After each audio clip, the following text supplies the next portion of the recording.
સપના ક્યારે જોવા અને એ મને સારી રીતે ખબર છે. ધ્યાન રાખજે, તું જે સપના જોવે છે ને એ બધા ઉલટા ન પડી જાય. બાપુ મને શીખવાડવાની જરૂર નથી, બરાબર છે? કામ કરો તમારું.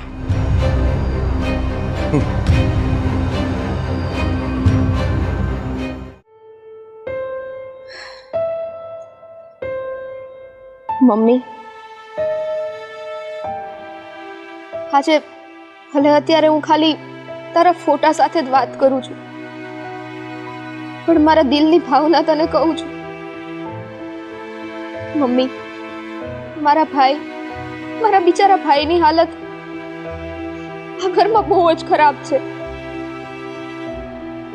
બિચારો સાવ એટલે સાવ હોશિયારી જિંદગી જીવે છે. સારું કર્યું